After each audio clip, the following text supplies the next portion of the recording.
السلام علیکم نحمدہ ونصلی علی رسولہ الکریم اما بعد فاعوذ باللہ من الشیطان الرجیم بسم اللہ الرحمن الرحیم رب اشرح لی صدری ویسر لی امری واحلل عقدۃ من لسانی یفقہوا قولی۔ سورۃ الفاتحہ، فاتحہ کا مطلب ہوتا ہے کھولنے والی، دا اوپننگ سورہ آف قرآن۔ اس سے پہلے کہ ہم سورہ فاتحہ کے بارے میں تھوڑی سی مختصر سی بات کریں، ہم قرآن کی دعوت کا نقطہ آغاز، سٹارٹنگ پوائنٹ سمجھ لیتے ہیں۔ قرآن ہم کو یہ نہیں بتاتا کہ اللہ ہے۔ اللہ کا وجود بتانے کے لیے انسان کے پاس عقل ہے اور انسان کے پاس فطرت ہے۔ بڑے بڑے ایتھیسٹ جب ان کا انتقال ہوا، بعض کے اقوال ہم کو ملتے ہیں کہ انتقال کے وقت انہوں نے کہا کہ may God forgive me، تو وہ تو اللہ کی پہچان تو ودیت شدہ ہے، وہ تو انگرینڈ ہے، ہماری جینز کے اندر ہے۔ تو قرآن یہ چیز زیادہ ایمفیسائز نہیں کرتا، کہیں کہیں ہم کو یقیناً اس کے بارے میں کچھ بات ملے گی۔ قرآن ہمیں کیا بتاتا ہے؟ نمبر 1، قرآن ہمیں بتاتا ہے کہ اللہ ہے، ایک ہے، اللہ ایک ہے۔ اور دوسری بات یہ بتاتا ہے کہ اللہ کیسا ہے۔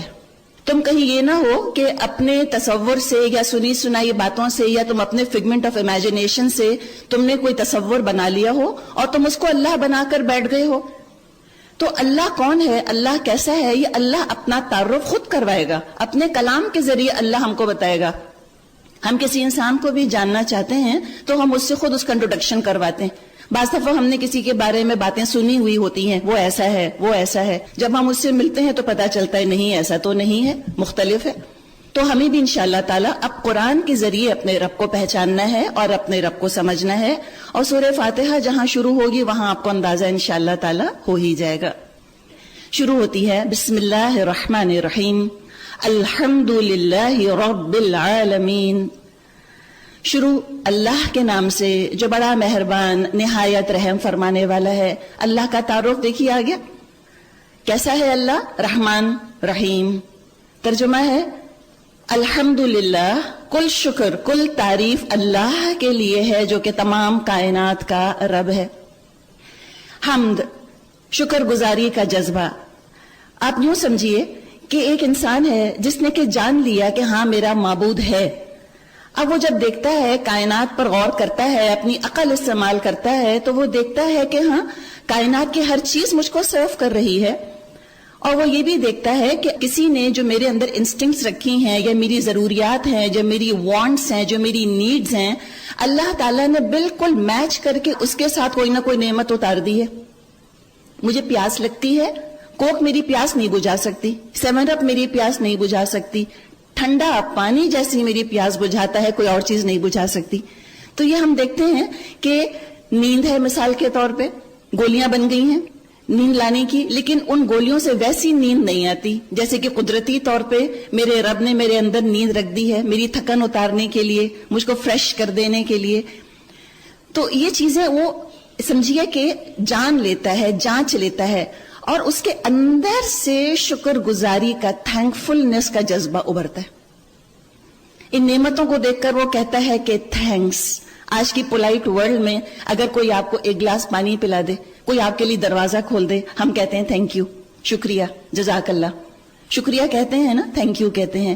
تو یہ سمجھیں کہ ایک انسان جو اپنے رب کو پہچانتا ہے وہ ویل مینرڈ ہوگا، خوش اخلاق ہوگا، اس میں ایٹیکیٹس ہوں گے، اس لیے کہ اپنے رب سے جڑا ہوا ہے۔ رب کی پہچان انسان کے اندر بڑی زبردست مورل ویلیوز پیدا کر دیتی ہے، انسان کے اندر بڑی زبردست اخلاقی قوت پیدا کر دیتی ہے، بڑا پازیٹیو انسان کے اندر انفلوئنس ڈالتی ہے اللہ کی پہچان۔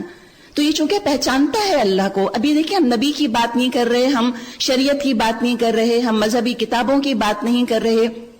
آپ اگر یوں تصور کر لیں کہ ایک وہ جزیرہ ہے، اس پہ ایک شخص تنہا رہتا ہے، اس کے کانوں پر کبھی کسی نبی کی پکار نہیں پڑی، کبھی کسی کتاب کی دعوت اس کے کانوں تک نہیں ٹکرائی، اس کی فطرت کہے گی جب وہ اس جزیرے پہ لگا ہوا ایک درخت دیکھے گا اور اس کا پھل کھائے گا، وہ کہے گا تھینکس، الحمد۔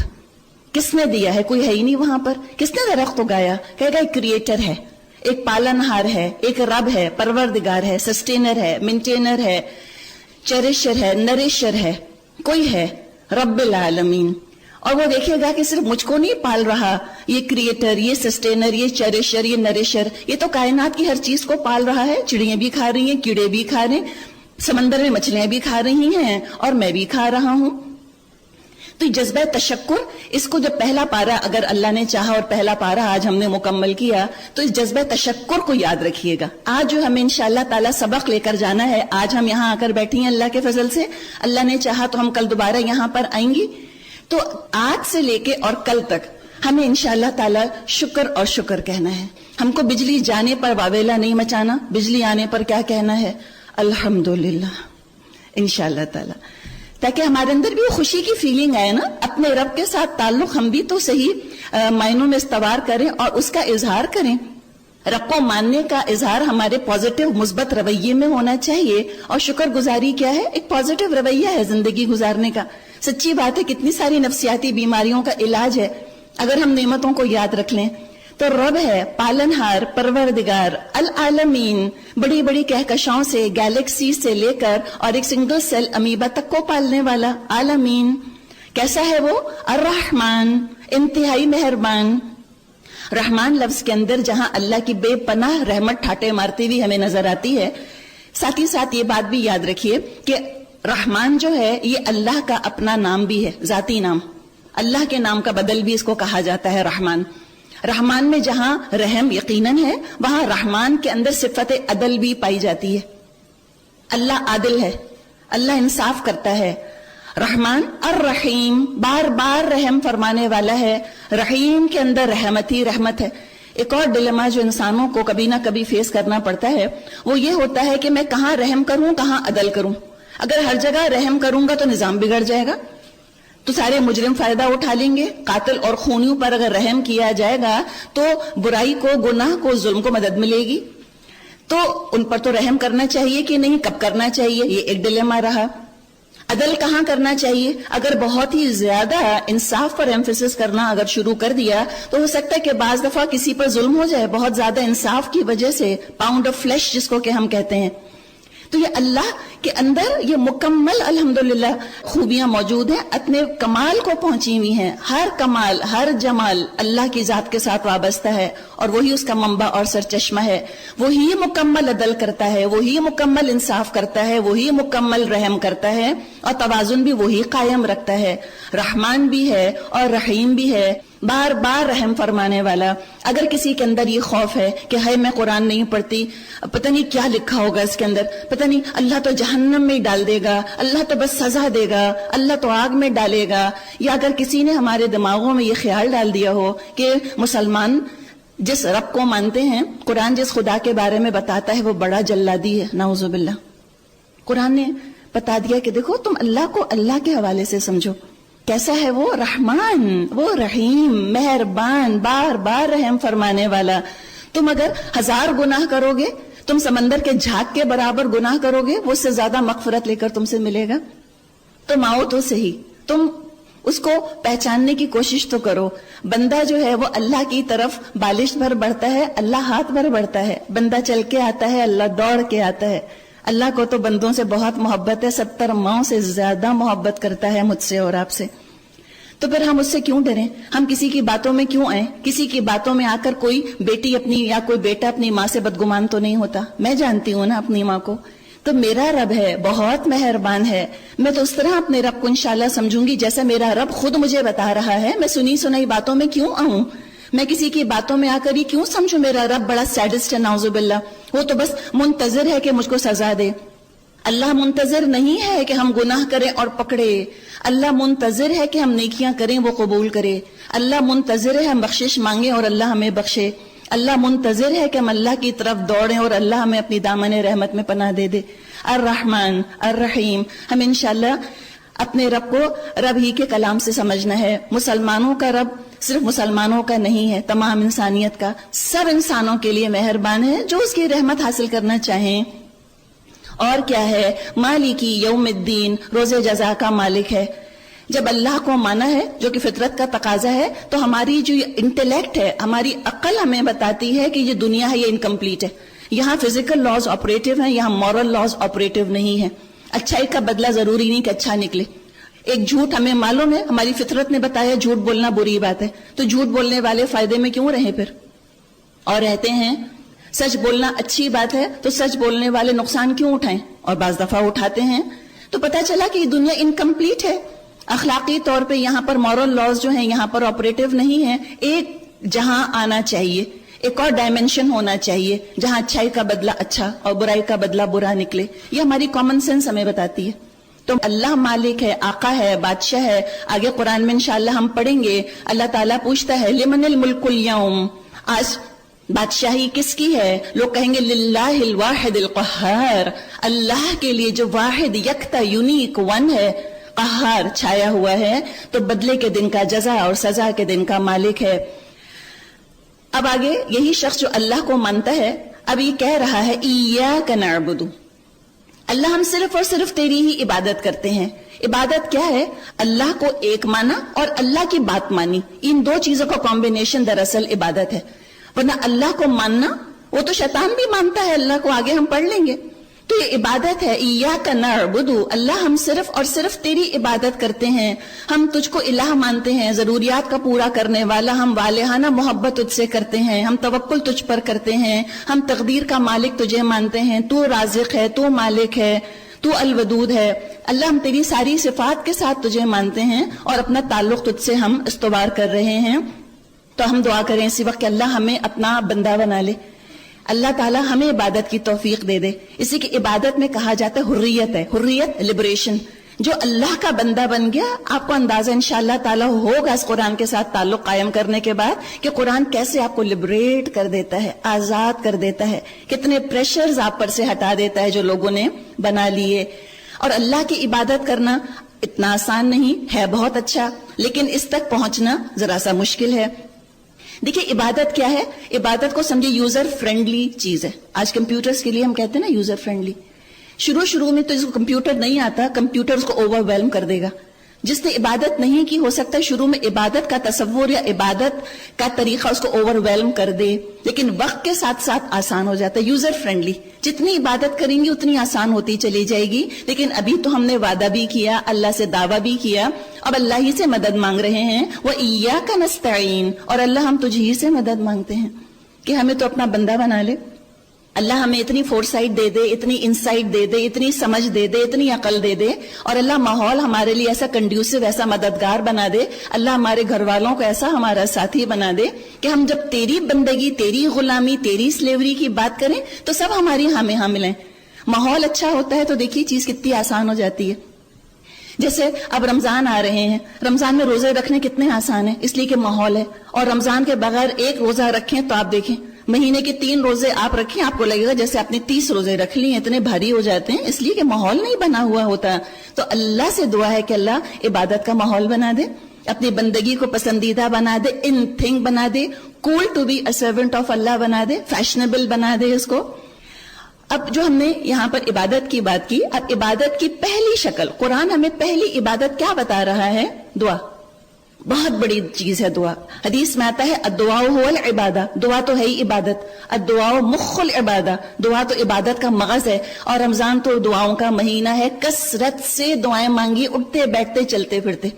یوں سمجھیے کہ فارمل عبادت جو ہے وہ تو سمجھے میل ٹائم، نماز، سالڈ نماز آپ نے پڑھی، اور یہ دعا کرنا، اللہ کا ذکر کرنا، اس کو سمجھے سنیک ٹائم. چلتے پھرتے سنیکنگ کی عادت ہے نا، چپس کھا لیے، نٹس کھا لیے، ڈرنک پی لی، تو یہ آپ کا سنیک ٹائم ہے. چلتے پھرتے دعائیں کیا کیجئے اللہ سے، پھر آپ دیکھیں فلیور کتنا مزے مزے کا آئے گا آپ کے روح کے اندر.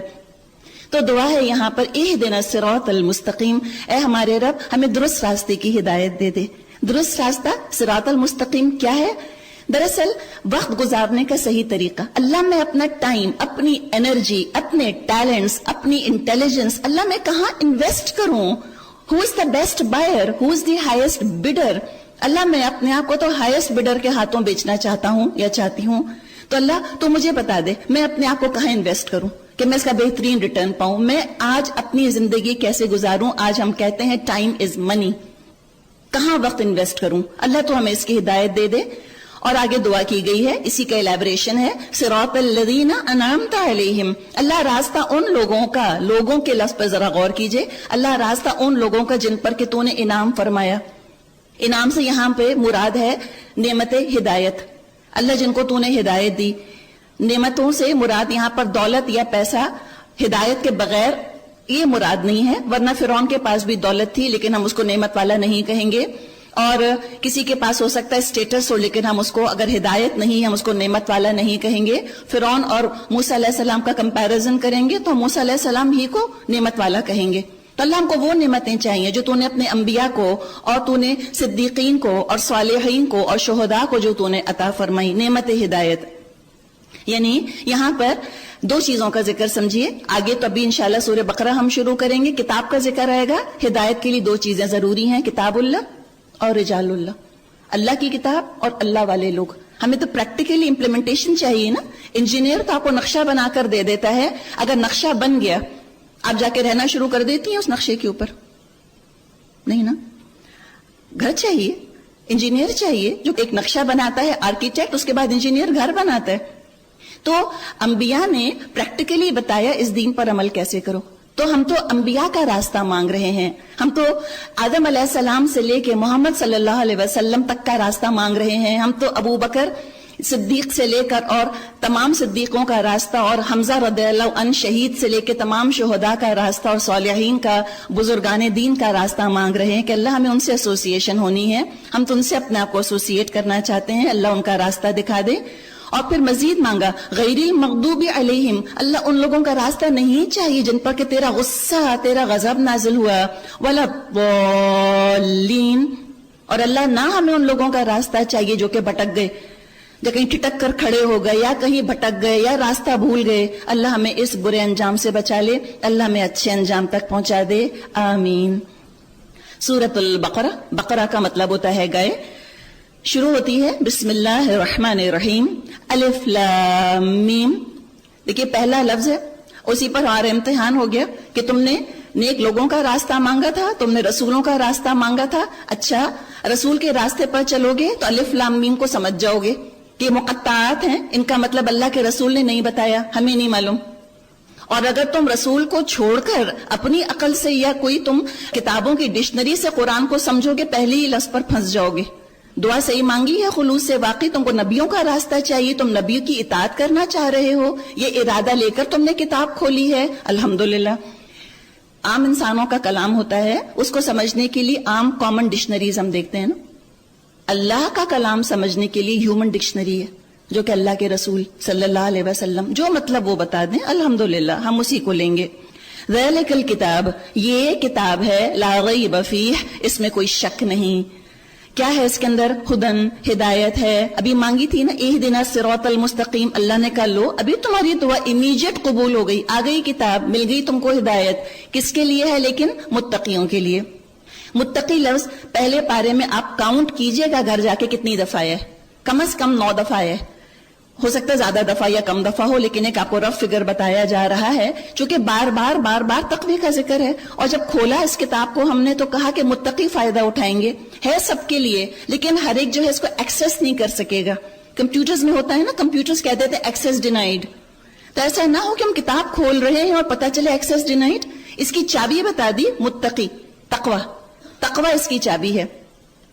اللہ نے چاہا وقتاً فوقتاً تقوی پر بات کرتے رہیں گے. بگننگ میں بس اتنی سی بات سمجھ لیجئے کہ تقوی کیا ہے؟ اللہ سے جذباتی تعلق، ایموشنل لنک، اللہ سے محبت، اپنائیت، قربت، اللہ کے بارے میں سوچنا اور یہ سوچنا کہ اللہ میرے بارے میں کیا سوچتا ہوگا. اللہ سے ڈر، اللہ خفا تو نہیں ہو گیا، اللہ میں نے یہ غیبت کر لی، اللہ خفا تو نہیں ہو گیا، اوہو میری زبان سے یہ بات نکل گئی، اللہ خفا تو نہیں ہو گیا، میں نے اس غریب کو یوں حقارت سے دیکھ لیا، اللہ کو پتا چل گیا، دیکھا صرف اللہ کو پتا چل گیا، اللہ خفا تو نہیں ہو گیا. تو یہ اللہ کے ساتھ جذباتی تعلق، ایموشنل لنک، یہ دل کے اندر اللہ کی یاد، اللہ کو یاد کرنے کا شوق، اللہ کو راضی کرنے کا شوق. وہ کام اللہ مجھے بتا دے جن سے تو خوش ہو جاتا ہے، اللہ وہ کام مجھے بتا دے جو تجھ کو اچھے نہیں لگتے. یہ ہے دراصل تقوی. ابھی ہم دعا کر لیں اللہ ہمیں متقی بنا دے. اور رمضان کا تو مقصد ہی آیا لعلکم تتقون، تاکہ تم تقوی حاصل کر لو، تقوی جس کو مل گیا سمجھیں کہ جنت کی پری ریکویزٹ اس نے پوری کر دی. اس قرآن سے فائدہ اٹھانے کا ریسیپینٹ اس کے اندر آ گیا, وہ ریسیو کر سکتا ہے ہدایت کو جس کے اندر تقوی ہے. تو ہم اس وقت امیجیٹ اللہ سے دعا مانگ لیں, دعاؤں کو پوسٹ پون مت کیا کریں, ہیئر اینڈ ناؤ ادھر ہی ادھر مانگ لیتے ہیں. اب یہ متقی کون ہیں؟ فرمایا وہ لوگ جو کہ غیب پر ایمان لاتے ہیں, نماز قائم کرتے ہیں, جو رزق ہم نے ان کو دیا ہے اس میں سے خرچ کرتے ہیں, جو کتاب اے نبی صلی اللہ علیہ وسلم آپ پر نازل کی گئی ہے یعنی قرآن, اور جو کتابیں آپ سے پہلے نازل کی گئی تھیں ان سب پر ایمان لاتے ہیں اور آخرت پر یقین رکھتے ہیں. پتہ چلا مسلمان تو بڑے لبرل, بڑے براڈ مائنڈڈ ہیں, نیرو مائنڈڈ نہیں ہیں. اسلام ایکسکلوسیو نہیں ہے, ایکسکلوڈ نہیں کرتا کہ تم بھی نکلو تم بھی نکلو. اسلام انکلوسیو ہے, سب کو انوائٹ کرتا ہے, تم بھی آ جاؤ تم بھی آ جاؤ. ساری کتابیں تورات, زبور, انجیل سب کو مانتے ہیں ہم مسلمان, اور ہر مسلمان کو ماننا چاہیے, اور سارے انسانوں کو مسلمان ہی ہونا چاہیے. تمام انبیاء کو مانتے ہیں, آدم علیہ السلام سے لے کر محمد صلی اللہ علیہ وسلم تک کو. تو انکلوسیو ہے جو اسلام کا کانسیپٹ ہے, تو کہا سب کو مانتے ہیں اور آخرت پر ٹکا ہوا یقین ہے ان کا. فرمایا اولئک علی ھدی من ربہم, ایسے لوگ اپنے رب کی طرف سے ہدایت پر ہیں. وَأُولَئِكَ هُمُ الْمُفْلِحُونَ, اور وہی فلاح پانے والے ہیں.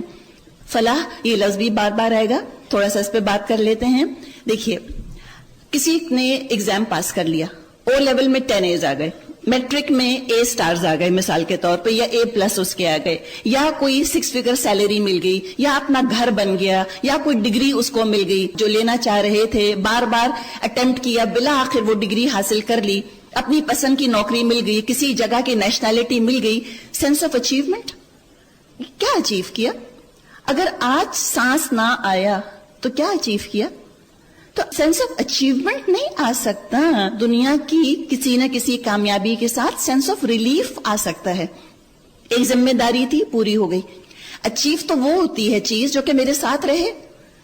تو قرآن پر عمل کر کے یہ سینس آف اچیومنٹ آنا چاہیے, اور یہ تو سینس آف اچیومنٹ تو ملے گا قیامت کے دن جب جنت کی خوشخبری مل جائے گی. وہ ہے سینس آف اچیومنٹ, اچیو کر لیا تم نے. تو یہ کچھ خوبیاں ہیں جو یہاں بتا دی گئیں. جو نعمت ہدایت پائیں گے ان کے اندر یہ خوبیاں ہوتی ہیں. اب آگے ذکر آ رہا ہے نعمت ہدایت قبول کرنے سے انکار کرنے والوں کا. ترجمہ ہے جن لوگوں نے ان باتوں کو تسلیم کرنے سے انکار کر دیا ہے ان کے لیے یکساں ہے, خواہ آپ ان کو خبردار کیجئے یا نہ کیجئے, بہرحال وہ ماننے والے نہیں ہیں.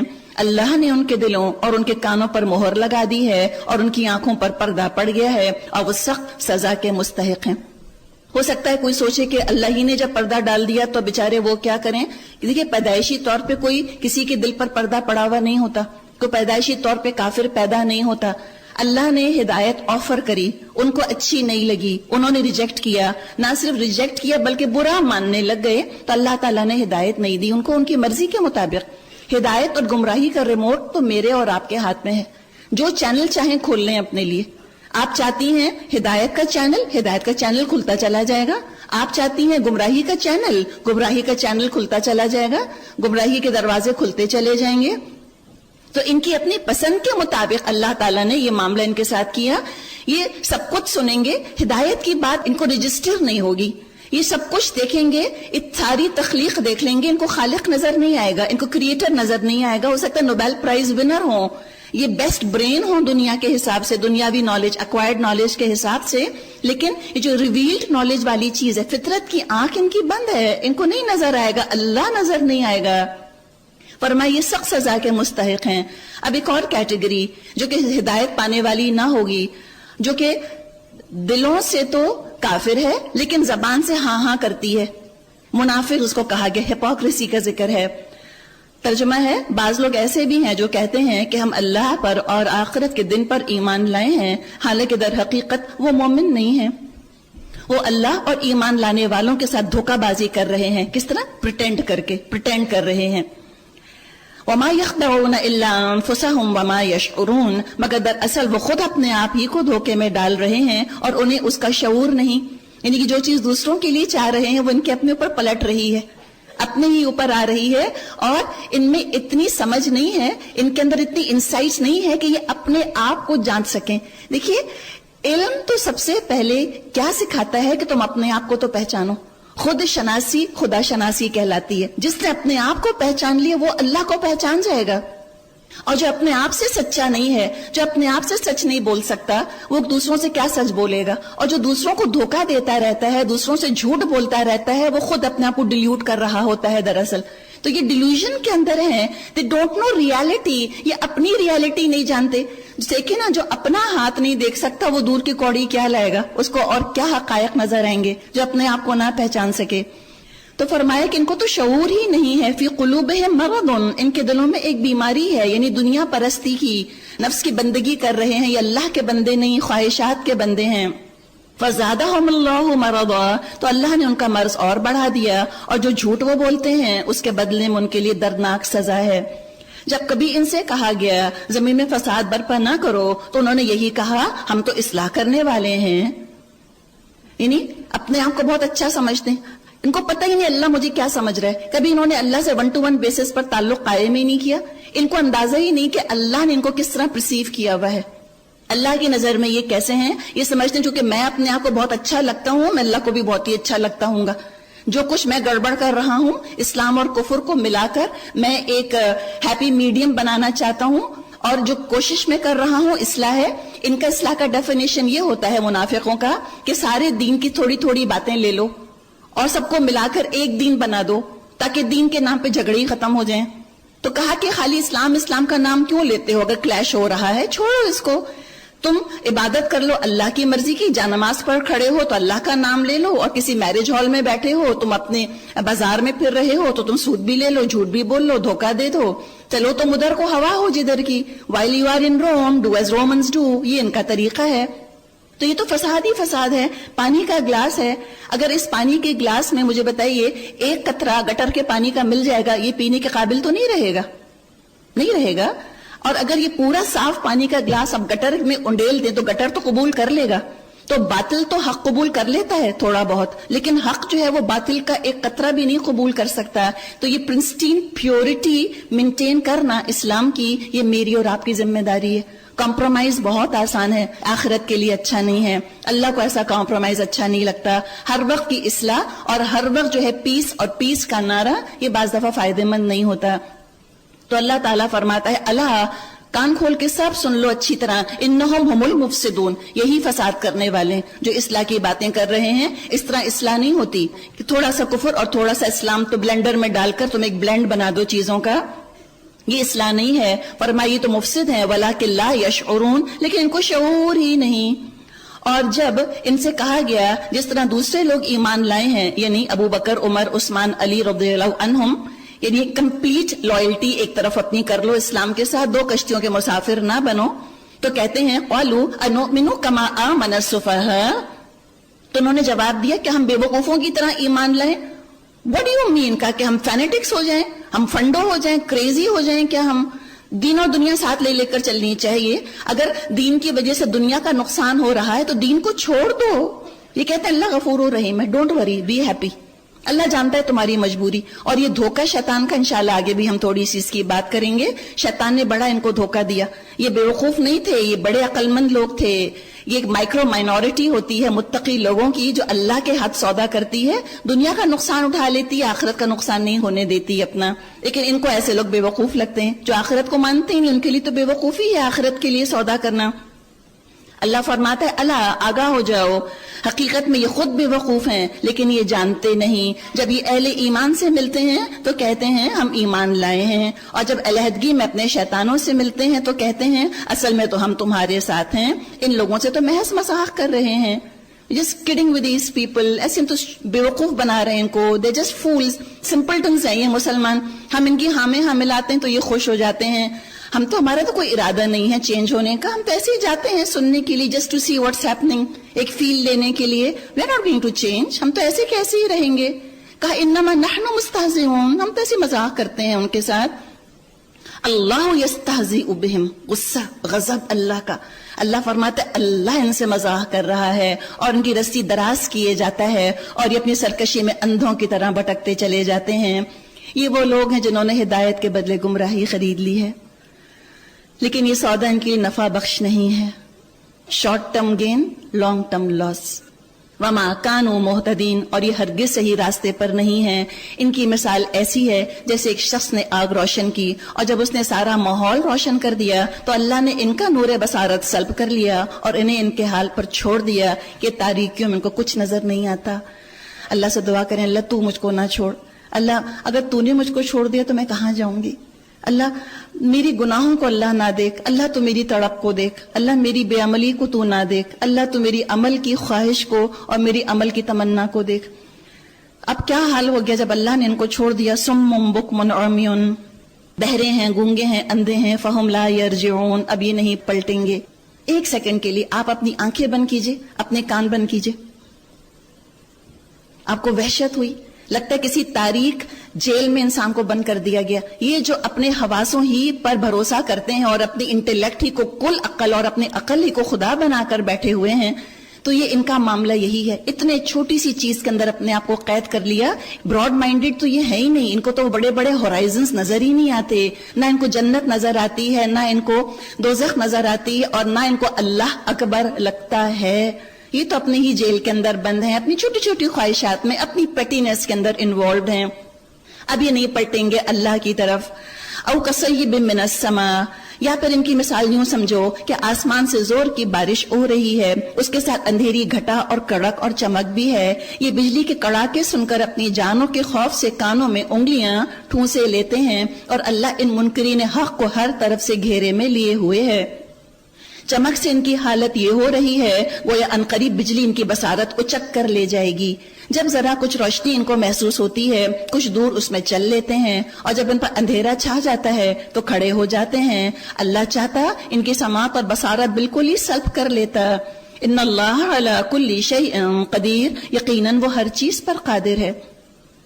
یعنی کہ ڈبل مائنڈڈ لوگوں کا ذکر ہے، چلوں کہ نہیں چلوں، پورے پر عمل کروں کہ پورے پہ عمل نہ کروں۔ معاملہ ان کا یہ ہے، جب کوئی آسان احکامات قرآن کے ہوتے ہیں چل پڑتے ہیں، لیکن جب سوشل پریشرز ان کے اوپر آتے ہیں، نفس کی خواہشات زور دکھاتی ہیں، تو یہ پھر ان احکامات کو چھوڑ دیتے ہیں۔ ڈر لگ رہا ہوتا ہے کہ نہیں میں نہیں عمل کر سکتا ان چیزوں کے اوپر، تو اللہ تعالیٰ نے وارننگ دے دی ہے کہ اگر تم نے ڈبل سٹینڈرڈز رکھے تو ہو سکتا ہے کہ اللہ تعالیٰ تمہارے دلوں سے نیکیوں کا شوق ہی نکال دے، تمہارا دل بھی نہ چاہے نیکی کرنے کا، تم کبھی دعا بھی نہ مانگو جنت کی، یہ بھی ممکن ہے۔ تو ڈرو اس سے پہلے کہ اللہ مہر لگائے۔ We don't have forever, یعنی کہ نیکی کے کاموں کے اندر اللہ فرماتا ہے نا فاستبقوا الخیرات، تو تم دوڑو نیکیوں کے اندر۔ Don't hesitate, don't think too much, زیادہ ہچر مچر مت کرو، زیادہ تم plus minus pros and cons مت تولو، تم بس شروع ہو جاؤ، تم نیکیاں کرنا شروع کر دو، اللہ تم کو سنبھالے گا۔ اب جو اگلا رکوع شروع ہو رہا ہے، اس میں ایک عام دعوت دی جا رہی ہے اور اللہ کی عبادت کا ذکر کیا جا رہا ہے۔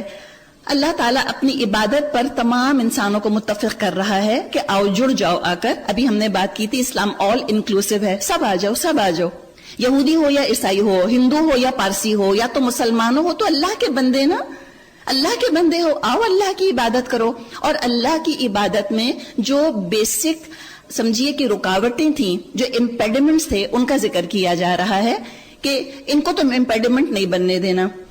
فرمائے یا ایھا الناس، اے لوگو، اعبدوا ربکم، اپنے رب کی عبادت کرو، الذی خلقکم، جس نے تم کو پیدا کیا، والذین من قبلکم، اور جس نے کہ تم سے پہلے والے لوگوں کو پیدا کیا، لعلکم تتقون، شاید تم تقوی حاصل کرو۔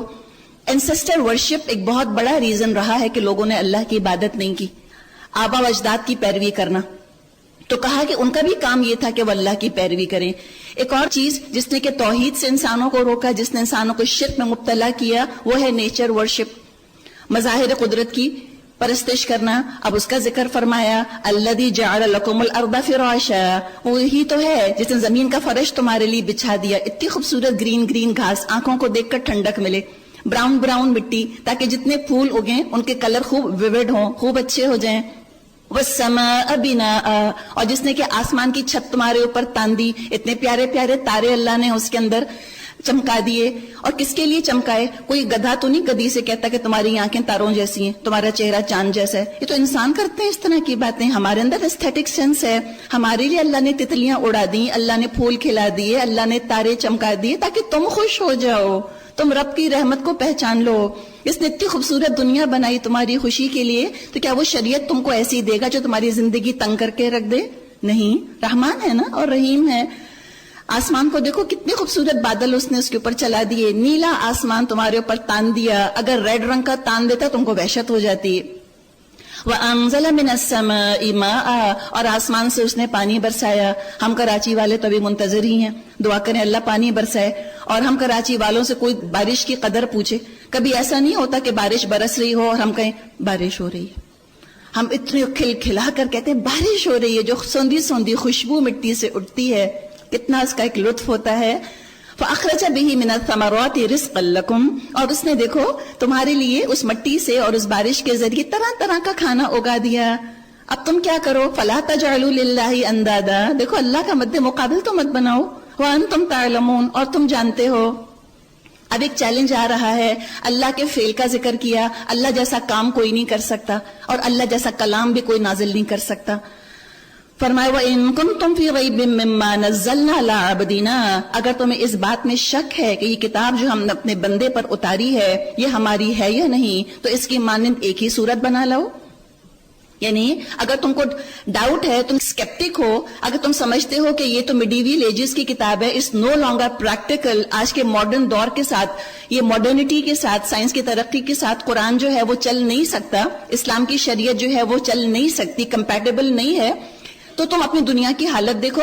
تم یہاں پہ کرائم ریٹ دیکھو, تم یہاں فراڈز دیکھو, تم یہاں پرابلمز دیکھو, تم یہاں انوائرمنٹل مورل نوائز پولوشن دیکھو کہ انسان کے بنائے ہوئے نظام نے کیا دیا, اور تم دیکھو کہ اللہ نے کیا نظام دیا. اور اگر تم سمجھتے ہو اللہ کا نظام پریکٹیکل نہیں ہے, تو تم کو سورہ نور جیسی صورت بنا کر لے آؤ, تم کوئی اور سسٹم بنا کر لے آؤ, تم کو فائنینشیل سسٹم بنا کر لے آؤ, اور کیا کرو وَادْعُوا شُهَدَاءَكُم مِّن دُونِ اللَّهِ إِن كُنتُمْ صَادِقِينَ. اللہ کو چھوڑ کے تم بلا لو اپنے سارے مددگاروں کو, اپنے MIT گریجویٹس کو بلا لو, اپنے IT ایکسپرٹس کو بلا لو, اپنے تھنک ٹینکس کو بلاؤ, اور بنا کر دکھاؤ ایک نظام جو کہ پیس اور پراسپیرٹی دے, جہاں خودکشیاں نہ ہو رہی ہوں, جہاں پہ عورتوں کے ساتھ اور بچوں کے ساتھ زیادتی نہ ہو رہی ہو, جہاں مرد کو مرد کا حق ملے اور عورت کو عورت کا حق ملے, اور والدین کو والدین کا حق ملے اور اولاد کو اولاد کا. تم بنا کر لے آؤ ایک سسٹم جہاں اولڈ ہومز کی ضرورت نہ ہو, جہاں پر اسسٹڈ سوسائڈز کی ضرورت نہ ہو, جہاں پر ابارشنز نہ ہو, جہاں بے قصور بے گناہ بچوں کی جانیں اپنی خواہش کی وجہ سے نہ لی جا رہی ہوں. تم بنا کر لے آؤ. فَإِن لَّمْ تَفْعَلُوا, اور اگر تم نے ایسے نہیں کیا, وَلَن تَفْعَلُوا, ہرگز نہیں کر سکو گے, نہیں کر سکو گے. اللہ نے انسان بنایا ہے, اللہ اس کو استعمال کرنے کا طریقہ بتاتا ہے. جو مینوفیکچرر ہوتا ہے وہی مشین استعمال کرنے کا طریقہ بتاتا ہے. تم کس سے جا کر اپنے لیے مشورے لیتے ہو؟ کون جانتا ہے تم کو اللہ کی طرح؟ کوئی نہیں. اور اگر یہ اللہ کی زمین پہ اللہ کا نظام نافذ نہ ہوگا, فساد ہوگا. تو آگے فرما دیا فَاتَّقُوا, تو دیکھو تم ڈرو اس آگ سے جس کا ایندھن بنیں گے انسان اور پتھر, جو مہیا کی گئی ہے منکرین حق کے لیے. اور اے پیغمبر, جو لوگ اس کتاب پر ایمان لے آئیں اور اس کے مطابق اپنے عمل درست کر لیں, ان کو خوشخبری دے دیجئے. کیا؟ ان لہم جنات تجری من تحتها الانہار, ان کے لیے ایسے باغ ہیں جن کے نیچے نہریں بہتی ہیں. واٹر فرنٹ پراپرٹیز, بہترین ریئل اسٹیٹ. تمنا ہوتی ہے ہماری کہ ہائے میرا گھر ایسا ہو, اس میں تھوڑا سا باغ بھی ہو. اور یہ گرینری کی آپ دیکھیے کریونگ ہمارے اندر ہے نا. اگر کوئی چھوٹے سے فلیٹ میں بھی رہتا ہے تو اپنی کھڑکی سے باہر وہ 2-4 پوٹڈ پلانٹس رکھ لیتا ہے تاکہ کچھ ہرا ہرا نظر تو آئے. اتنی خوبصورت پراپرٹی اللہ تم کو دے گا وہاں پر. اور کیا ہوگا؟ کلما رزقوا منها من ثمرۃ رزقا, ان باغوں کے پھل صورت میں دنیا کے پھلوں سے ملتے جلتے ہوں گے. جب کوئی پھل ان کو کھانے کو دیا جائے گا وہ کہیں گے ایسے ہی پھل اس سے پہلے ہم کو دیے جاتے تھے. یعنی یا تو شکلیں دنیا کے پھلوں جیسی ہوں گی لیکن ذائقہ ڈیفرنٹ ہوگا, یا یہ ہوگا کہ جنت میں بھی جو پھل دیے جائیں گے, آج آپ نے آم کھایا, آپ اچھا کل پھر آم, 1 کروڑ سال کے بعد پھر وہی آم, پھر وہی چوسا, پھر وہی رٹول, آپ کہیں گے کروڑ سال سے کھا رہی ہوں, تنگ آ گئی ہوں. ایسا نہیں ہوگا.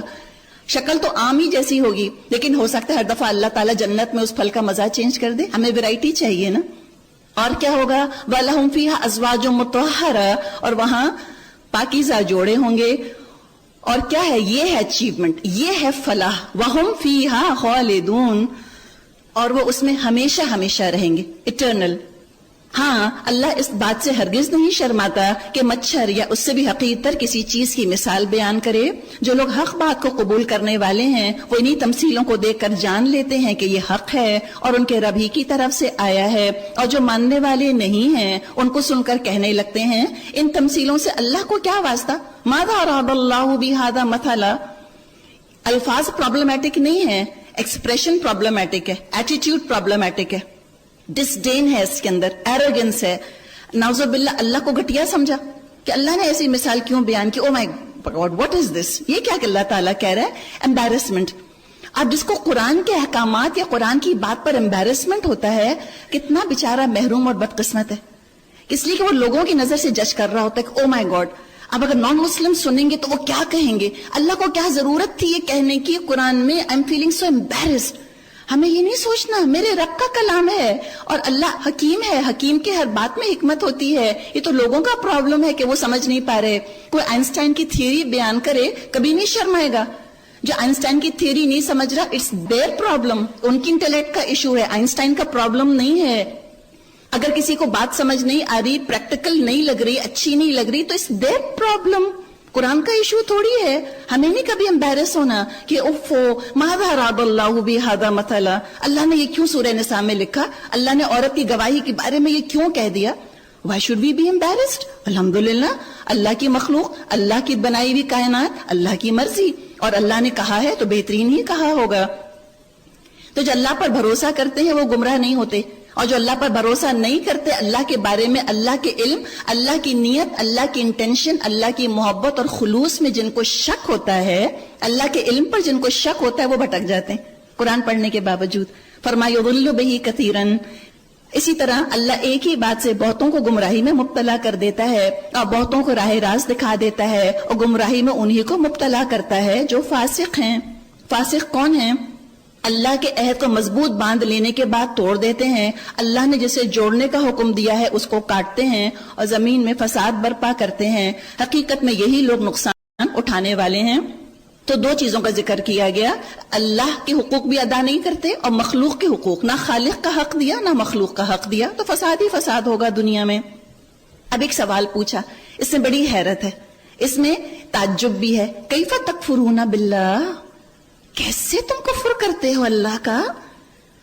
وکنتم امواتا, حالانکہ تم تو بے جان تھے, اس نے تم کو زندگی عطا کی. ثم یمیتکم, پھر وہی تمہاری جان سلب کرے گا. تو بتا دیا کہ کوئی کسی کی زندگی پرولونگ نہیں کر سکتا. ہم کہتے ہیں مشینوں نے زندگی پرولونگ کر دی, دواؤں نے زندگی پرولونگ کر دی. نہیں, اللہ نے جتنی سانسیں لکھی ہیں وہ آ کر رہیں گی. اللہ جان سلب کرتا ہے, مشینیں پہ زندگی دے نہیں سکتی. ایک ایکسٹرا سانس کوئی زندگی کوئی دوا نہیں دے سکتی جب کسی کی موت کا وقت آ جائے. ثم یحییکم, ہاں یہی تو تیاری کرنے ہم آئے ہیں. اس موت کے بعد پھر اللہ تم کو زندگی دے گا. ثم الیہ ترجعون, پھر تم کو اسی کی طرف پلٹ کر جانا ہے. دعا کریں اللہ جب تجھ سے میں ملاقات کروں اس حال میں کروں کہ اللہ تو مجھ سے راضی ہو, میں شوق شوق سے تیرے پاس آؤں اور اللہ تو شوق شوق سے مجھ کو بلائے. فرمایا دیکھو وہی تو ہے جس نے تمہارے لیے زمین کی ساری چیزیں پیدا کی, پھر اوپر کی طرف توجہ فرمائی اور 7 آسمان استوار کر دیے. وَهُوَ بِكُلِّ شَيْءٍ عَلِيمٌ, اور وہ ہر چیز کا علم رکھنے والا ہے. تو بی سیٹسفائیڈ, بی ہیپی, اطمینان رکھو, اللہ ہر چیز کا علم رکھتا ہے. تمہارا علم محدود ہے, تم ایک لمیٹڈ پوائنٹ آف ویو سے سوچتے ہو, اسی لیے اعتراضات دماغ میں آتے ہیں. اللہ تعالیٰ تو ہر چیز کو جانتا ہے. اب میری اور آپ کی تخلیق کا ذکر آ رہا ہے, ہمارے والدین کا ذکر. وَإِذْ قَالَ رَبُّكَ لِلْمَلَائِكَةِ, پھر ذرا تصور کرو اس وقت کا جو تمہارے رب نے فرشتوں سے کہا تھا میں زمین میں خلیفہ بنانے والا ہوں. انہوں نے عرض کیا کیا آپ زمین میں کسی ایسے کو مقرر کرنے والے ہیں جو اس کے انتظام کو بگاڑ دے اور خون ریزیاں کرے. ہم آپ کی حمد و ثنا کے ساتھ تسبیح اور آپ کی تقدیس تو ہم کر ہی رہے ہیں. قال, اللہ نے فرمائے انی اعلم, میں جانتا ہوں, ما لا تعلمون, جو تم نہیں جانتے. ہم بھی اس کو لکھ لیں اپنے دل کے اوپر, اللہ جانتا ہے میں نہیں جانتی, تو مجھے شک کرنے کا کوئی حق حاصل نہیں. اب کیا ہوا, فرمایا، ترجمہ ہے، اس کے بعد اللہ نے آدم کو ساری چیزوں کے نام سکھائے، یعنی کہ اللہ نے ایکوائرڈ نالج کا پوٹینشیل آدم علیہ السلام کے اندر رکھ دیا۔ آج دنیا میں ہم جو سائنس کی ترقی دیکھ رہے ہیں، یہ اسی علم کا ایکسفولیشن ہے۔ اس علم کا بیج، اس کو ایکوائر کرنے کی صلاحیت اللہ نے انسان کے اندر رکھ دی، اور آج ہم اس کی ترقی ہم دیکھ رہے ہیں، ایکسپلوژن آف نالج جس کو کہ آج ہم کہتے ہیں۔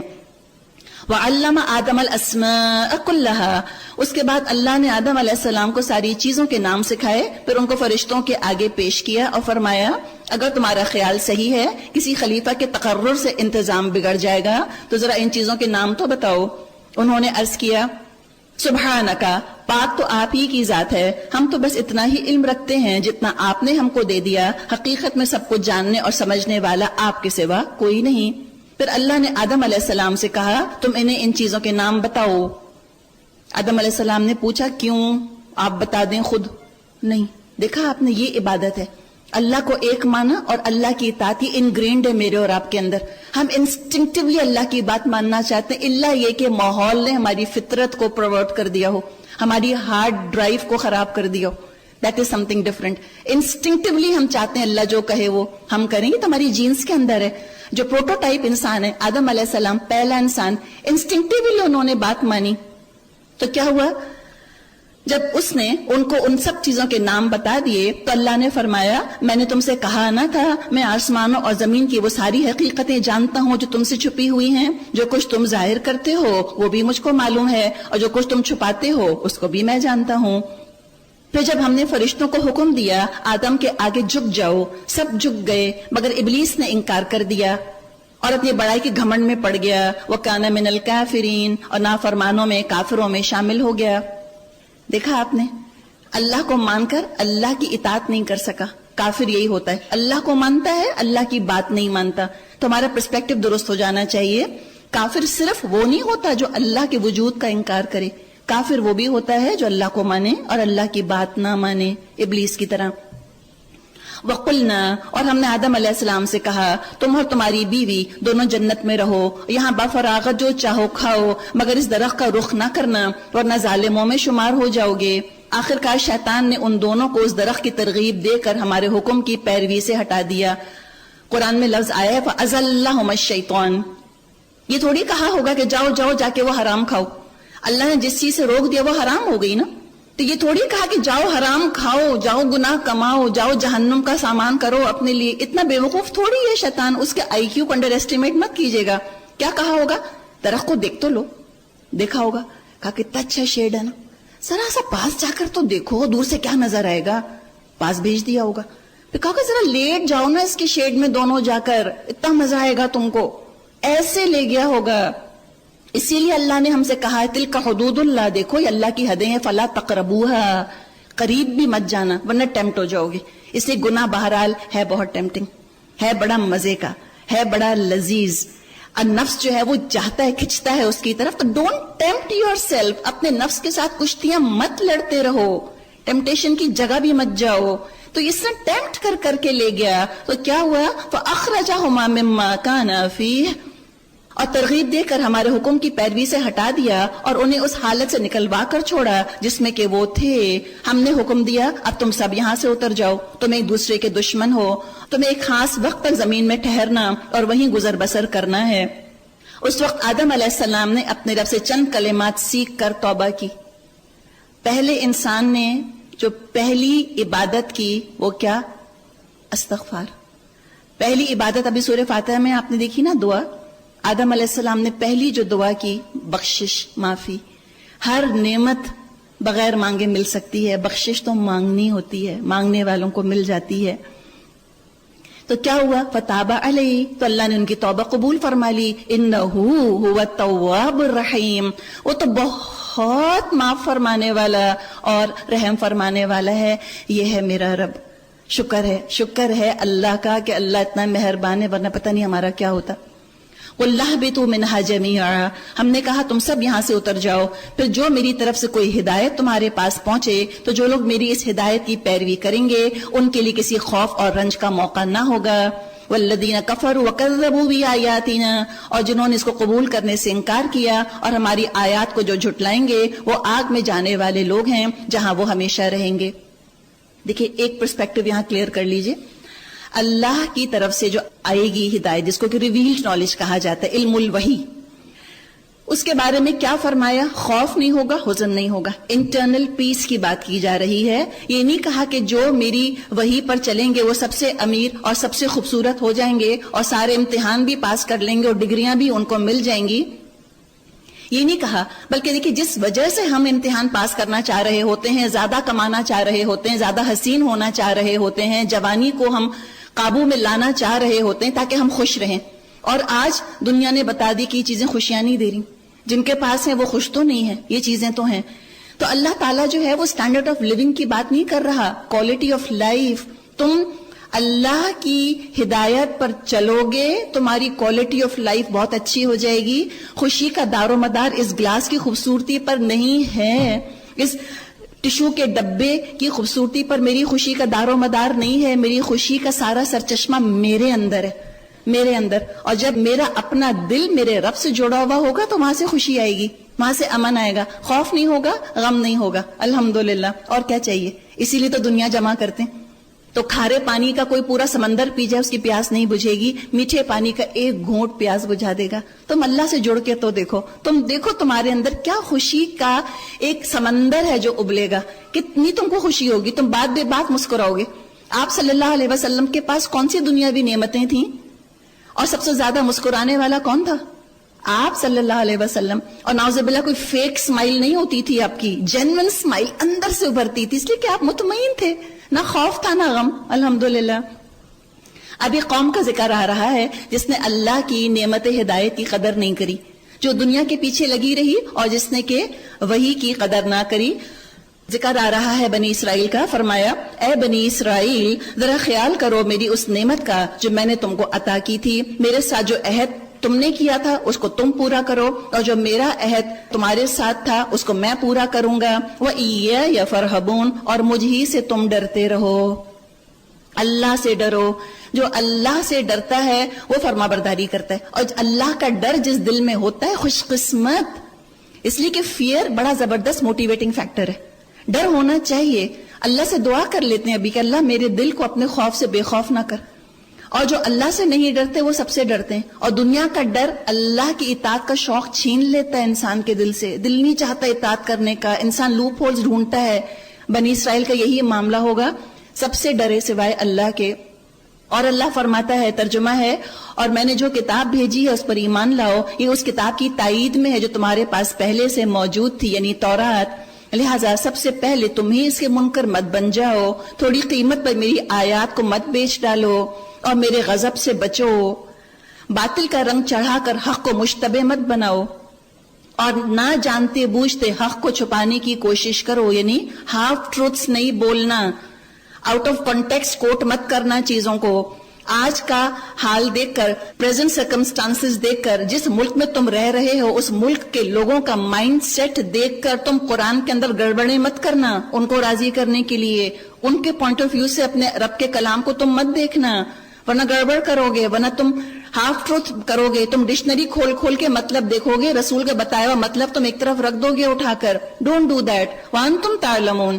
ایک اور چیز آپ دیکھیں گی، بنی اسرائیل کے زمین میں علم کا ذکر بہت آئے گا، نالج کی کمی نہیں تھی، لیکن دل نہیں کھلا تھا نا، دل کا پرابلم تھا۔ دل جو ہے وہ دنیا کی محبت، لوگوں کے خوف میں ملوث تھا، دل سخت ہو گئے تھے، دل میں نرمی نہیں تھی، لہٰذا ان کو ہدایت موسیٰ علیہ السلام کے ذریعے بھی نہ ملی۔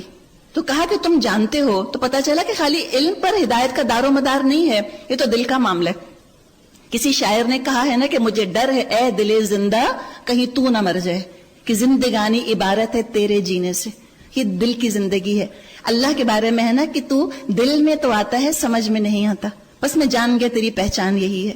تو ریشنلائز نہیں کر سکتے، انٹلیکچولائز نہیں کر سکتے ہر چیز کو، کچھ چیزوں کو اتنے کچھ فائن فیکٹس ہوتے ہیں جن کو بس خالی ہمیں سمجھنا ہوتا ہے۔ اوور ایکسپلین کرنے جائیں گے ان چیزوں کو تو ہم اس کو کھو دیں گے، بس سمجھنا ہوتا ہے، دل کا معاملہ ہے۔ تو کہا کہ تم جانتے تو ہو، لیکن جاننے کے باوجود ان کو فائدہ کیا ہوا؟ اور کہا ان سے وقیم الصلاۃ، نماز قائم کرو، زکوٰۃ دو، اور جو لوگ میرے آگے جھک رہے ہیں تم بھی ان کے ساتھ جھک جاؤ۔ تم دوسروں کو تو نیکی کا راستہ اختیار کرنے کے لیے کہتے ہو لیکن اپنے آپ کو بھول جاتے ہو، حالانکہ تم کتاب کی تلاوت کرتے ہو۔ افلا تعقلون، کیا تم میں عقل نہیں؟ واستعینوا بالصبر والصلاۃ، صبر اور نماز سے کام لو۔ دیکھیے شکر اور صبر اعلیٰ ترین صفات ہیں۔ تقویٰ جو ہے وقت پڑھنے پر شکر، وقت پڑھنے پر صبر کی شکل اختیار کر لیتا ہے۔ تو ان سے کہا جا رہا ہے کہ ٹیمپٹیشنز پر صبر کرو، دنیا کی زندگی بہت چھوٹی سی ہے۔ اور آپ سوچیں نا کہ قیامت کا دن جس کا کہ ذکر ہمیں ملتا ہے کہ 50,000 سال اس کی طوالت اور لمبائی، یوم یجعل الولدان شیبا، وہ دن جو بچوں کو بوڑھا کر دے گا، جب میدان حشر میں کھڑے کھڑے 100 سال، 200 سال، 300، 400، 500 سال گزر جائیں گے تو کسی کو دنیا کی زندگی یاد آئے گی کہ واہ کیا مزہ کیا تھا میں نے؟ نہیں نا۔ تو وہ قیامت کے دن، ابھی جنت اور دوزخ کی زندگی کو تو ایک طرف رکھیں، صرف حشر کے میدان کا کھڑا ہونا اگر ہم یاد کر لیں، اس کی لمبائی، دنیا میں ہمارے لیے صبر کرنا آسان ہو جائے گا۔ فرمایا کہ تم مدد حاصل کرو صبر سے اور صلات سے، جس کی خاطر صبر کر رہے ہو اس سے تعلق مضبوط قائم رکھو۔ آپ صلی اللہ علیہ وسلم کے لیے آتا ہے، کوئی خوشی کی خبر ملتی آپ نماز کی طرف دوڑتے، کوئی آپ کو پریشانی کی خبر ملتی آپ صلات کی طرف دوڑتے۔ وَإِنَّهَا لَكَبِيرَةٌ إِلَّا عَلَى الْخَاشِعِينَ، یقیناً نماز ایک بڑا مشکل کام ہے لیکن ان فرما بردار بندوں کے لیے مشکل نہیں ہے جو سمجھتے ہیں آخرکار انہیں اپنے رب سے ملنا اور اسی کی طرف پلٹ کر جانا ہے۔ اے بنی اسرائیل، یاد کرو میری اس نعمت کو جس سے میں نے تم کو نوازا تھا، اور اس بات کو کہ میں نے تمہیں دنیا کی ساری قوموں پر فضیلت عطا کی تھی۔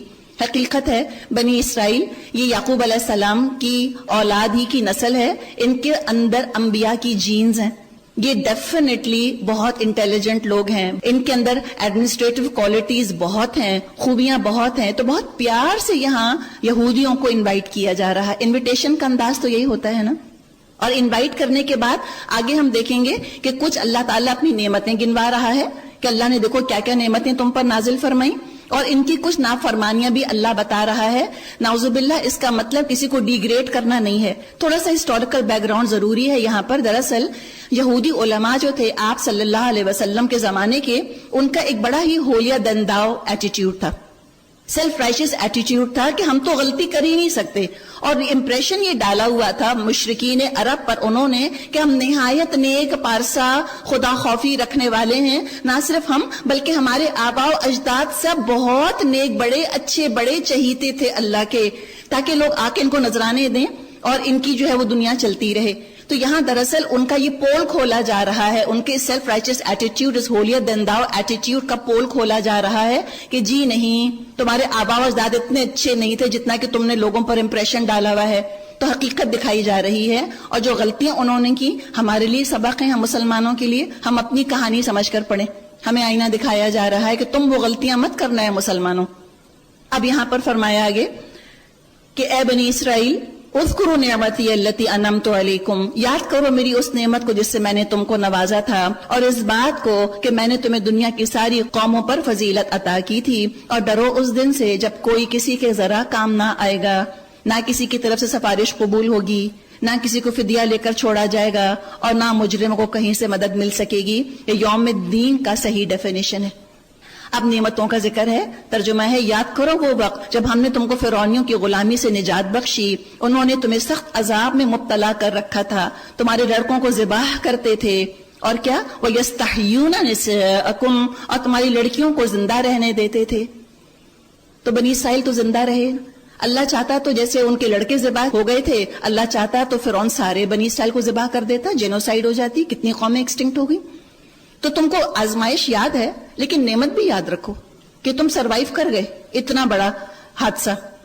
دوسری چیز، عورتوں کی زندگی، عورتوں سے بھی نسلیں آگے بڑھتی ہیں نا، اسی لیے کہا جاتا ہے کہ تعلیم الامی تعلیم الامتی، ایک عورت کو، ایک ماں کو تعلیم دینا، ایک پوری امت کو تعلیم دینا ہے۔ ہم چاہتے ہیں کہ ہماری یہ مردہ قوم مسلمان یا ہم پاکستانی زندہ ہو جائیں، ہم عورتوں کو علم کی زندگی حاصل کرنے کی، تقوی کی زندگی حاصل کرنے کی ضرورت ہے۔ ہم جسمانی طور پہ تو زندہ ہیں، اللہ کرے ہم روحانی طور پہ ہم عورتیں زندہ ہو جائیں، ہماری گودیں جو ہیں زرخیز ہو جائیں، تو آپ دیکھیں کتنی زرخیز نسل انشاءاللہ آگے چلے گی۔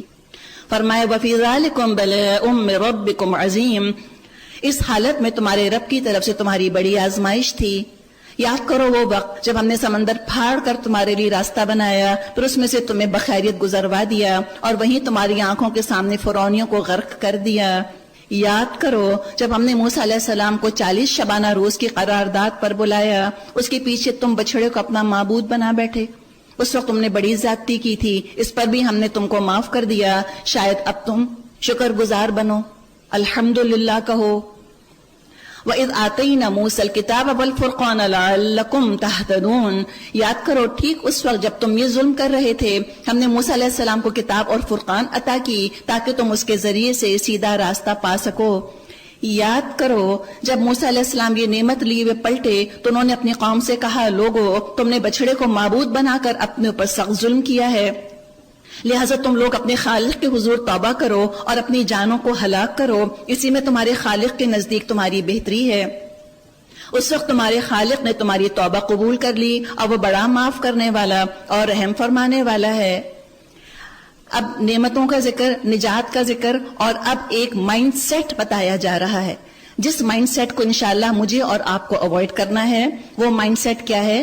شبہات اور شہوات والا، too many doubts too many appetites, یا یہ ہے کہ شریعت سے نکلنے کے لیے، فرار حاصل کرنے کے لیے لوپ ہولز ڈھونڈنا۔ یہ دراصل بنی اسرائیل کا مائنڈ سیٹ تھا جس کی وجہ سے وہ فضیلت حاصل کرنے کے بعد اللہ کے غضب کا شکار ہو گئے۔ ہمیں اس مائنڈ سیٹ کو پہچاننا ہے اور ہمیں اس کو اوائڈ کرنا ہے۔ اور یہ جو مائنڈ سیٹ ہے آپ دیکھیں یہ بعض دفعہ علم کے ساتھ آتا ہے، ڈاؤٹس اینڈ ایپیٹائٹس، شبہات اور شہوات۔ یہ جب ورلڈی نالج بہت بڑھ جاتی ہے تو بعض دفعہ یہ ایروگنس آ جاتا ہے انسان کے اندر۔ جیسے ہم آگے پڑھیں گے، ملا قوم کے سردار جو تھے وہ رسولوں کے سب سے بڑے دشمن بنتے تھے۔ آج آپ دیکھیں جس کو ہم پروفیشنلز کہتے ہیں نا، ڈاکٹرز ہیں، انجینئرز ہیں، فائنانس ایکسپرٹس ہیں، ان کی طرف سے سب سے زیادہ شکوک و شبہات کا اظہار ہوتا ہے۔ آپ کچی بستی میں چلی جائیں، وہاں کے مرد، وہاں کی عورتیں اللہ رسول کے آگے سر جھکا دیتے ہیں۔ پیسے والے، پڑھے لکھے، ڈگری یافتہ، وہ زیادہ بحثیں کرتے ہیں، وہ لوپ ہول زیادہ تلاش کرنے کی کوشش کرتے ہیں۔ تو ہمیں دنیا کا علم تو حاصل کرنا ہے، وہ تو ضروری ہے اگر خلیفہ ہمیں بننا ہے، لیکن اس مائنڈ سیٹ کو اوائڈ کرنا ہے، اور یہ پاسبل ہے۔ اب کیا ہوا؟ وَإِذْ قُلْتُمْ، یاد کرو جب تم نے کہا تھا، یا موسیٰ، اے موسیٰ۔ اب ذرا ان کا ایٹیٹیوڈ سمجھیں آپ، ہاتھ باندھے ہوئے ہوں گے، گردنیں اکڑی ہوئی ہوں گی، اس طرح سے ان کا طریقہ تھا، ایروگنس کے ساتھ۔ لن نؤمن لک، ہم نہیں تمہاری کوئی بات مانتے، کیوں؟ حتی نری اللہ جہرہ، جب تک ہم اللہ کو سامنے خود نہ دیکھ لیں۔ معجزے دیکھ لیے لیکن اب مزید کچھ اور دیکھنا ہے۔ جب تک اللہ کو اعلانیہ اپنی آنکھوں سے ہم نہ تم سے کلام کرتے دیکھ لیں تو کیا ہوا؟ اللہ نے سزا دی ان کو اس ایروگنس کی۔ فرمایا، ترجمہ ہے، اس وقت تمہارے دیکھتے دیکھتے ایک زبردست کڑک نے تم کو آ لیا، تم بے جان ہو کر گر چکے تھے، مگر ہم نے پھر تم کو جلا اٹھایا، یعنی زندہ کر دیا، شاید اس احسان کے بعد کیا ہو؟ لعلکم تشکرون، ہمیں بھی شکر گزار بننا ہے نا آج انشاءاللہ۔ اور کیا ہوا؟ اب نعمتیں دیکھیں، ہم نے تم پر ابر کا سایہ کیا۔ ظاہر ہے وہ ڈیزرٹ میں تھے نا، سینائی ڈیزرٹ کے اندر تھے تو وہاں تو نہ کوئی سایہ تھا، 6 لاکھ کا قافلہ تھا، اللہ نے ایک بادل کا سایہ ان کے اوپر کر دیا، وہ بادل ساتھ ساتھ چلتا تھا۔ اور کیا ہوا؟ وَأَنزَلْنَا عَلَيْكُمُ الْمَنَّ وَالسَّلْوَىٰ، اور ہم نے من اور سلوہ کی غذا تم کو فراہم کی۔ من یعنی کاربوہائیڈریٹس بھی مل گئے، سلوہ وائٹ میٹ، چھوٹی چھوٹی چڑیاں ہوتی تھیں ان کا گوشت کھاتے تھے، ان کی اپنی باڈیلی ریکوائرمنٹس، فوڈ جو نرشمنٹ تھا وہ ان کا پورا ہو رہا تھا۔ کلوا من طیبات ما رزقناکم، اور ہم نے کہا جو پاک چیزیں ہم نے تم کو بخشی ان کو